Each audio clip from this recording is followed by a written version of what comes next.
mata doa cian anaknya Tuhan Yesus Kristus Tuhan tai. Amin. Selamat pagi. Selamat bertemu kembali melalui sahabat firman Tuhan pada hari Rabu tanggal 17 April 2024 yang tertulis dari Yeremia pasal 51 ayat 50. Demikian bunyi firman Tuhan buat kita. Hamu aliakana malua sian podang laho mahamu unang sulon hamu paingot-ingot hamu Jehovah sian adau jala malungun rohamuna di Yerusalem. Kamu orang-orang yang terluput dari pedang, pergilah, janganlah berhenti. Ingatlah dari jauh kepada Tuhan, dan biarlah Yerusalem timbul lagi dalam hatimu. Demikian bunyi firman Tuhan buat kita. Saudara-saudari, Bapak Ibu dan orang muda yang dikasihi oleh Tuhan Yesus Kristus, peristiwa dibuang, dijajah, diperhamba, diperbudak oleh satu bangsa merupakan sebuah pengalaman yang sangat tidak mengenakan. Karena yang ada adalah jiwa mereka yang tertekan, yang tertindas. Mereka tidak memiliki masa depan yang pasti karena senantiasa diatur, ditentukan oleh yang menjajah mereka. Mereka tidak bisa menentukan kehidupan mereka sendiri. Sehingga situasi dan kondisi yang sedang dijajah, dikuasai oleh bangsa lain, maka yang ada adalah situasi yang tidak menentu atau terombang-ambing. Itulah yang disampaikan oleh Yeremia dalam nats ini. Satu perumpamaan yang disampaikan atas kehidupan umat itu. Mereka yang dijajah, mereka yang ditindas, dan kemudian mereka diluputkan oleh Tuhan. Mereka dibebaskan oleh Tuhan. Situasi seperti yang disebutkan, orang-orang yang terluput dari pedang, ibarat seperti itulah situasi dan kondisi mereka. Nyawa mereka, hidup mereka sudah terancam oleh karena penindasan, kekejaman yang dilakukan oleh bangsa lain terhadap mereka, yang membuat mereka tidak menentu dan membuat mereka tidak memiliki kepastian dalam hidup mereka. Firman Tuhan pada saat ini mengingatkan bagaimana pekerjaan dan pertolongan Tuhan dalam hidup mereka.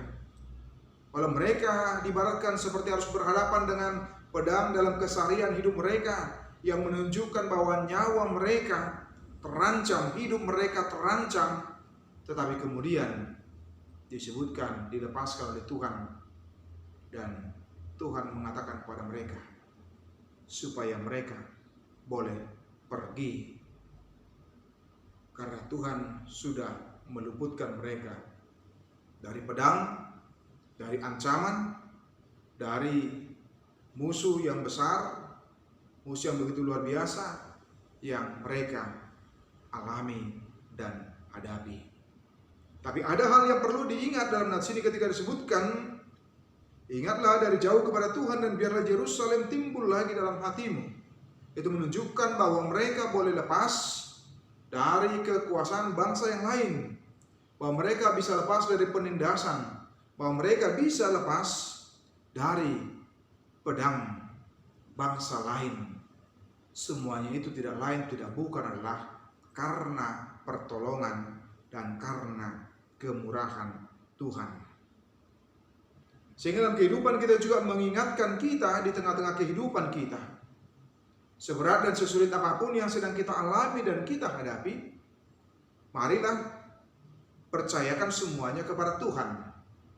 Izinkan Tuhan yang bekerja, maka dengan demikian akan membangun rasa optimisme dalam kehidupan kita, bahwa Dia akan menolong kita, bahwa Dia akan membantu kita, bahwa Dia akan membebaskan kita di dalam kehidupan kita di tengah-tengah sulit dan di tengah-tengah beratnya tantangan, rintangan yang dialami di tengah-tengah kehidupan daripada kita dan kehidupan umat pada waktu itu. Bahkan disebutkan bahwa mereka akan kembali ke kampung halaman mereka yang mereka rindukan, yang walaupun telah hancur, telah porak-poranda, dan kemudian akan dibangun kembali. Nah, bagaimana kita dalam kehidupan kita juga boleh berperilaku dan boleh bertindak dengan hal yang sama. Betapa sering sekali ancaman itu meliputi kehidupan kita, mengancam hidup kita, nyawa kita, diri kita. Tapi disitulah juga Tuhan bekerja, meluputkan kita dari semuanya itu. Maka apa yang mau kita katakan? Setiap apa yang dilakukan oleh Tuhan, patutlah kita menyatakan seperti yang dikatakan oleh Yeremia tadi. Ingatlah dari jauh kepada Tuhan, bahwa Tuhan yang menolong kita, Tuhan yang melepaskan kita dari jeratan kekuasaan orang-orang yang hendak berbuat jahat, bertindak yang buruk kepada kita oleh karena pertolongan Tuhan. Jangan andalkan kekuasaanmu, kekuatanmu, pikiranmu, dirimu, tapi andalkanlah Tuhan. Karena Tuhan bisa melakukan berbagai cara untuk meluputkan kita dari cengkeraman orang-orang yang jahat dan yang tidak senang dengan kita. Tuhan Yesus memberkati kita semua. Amin.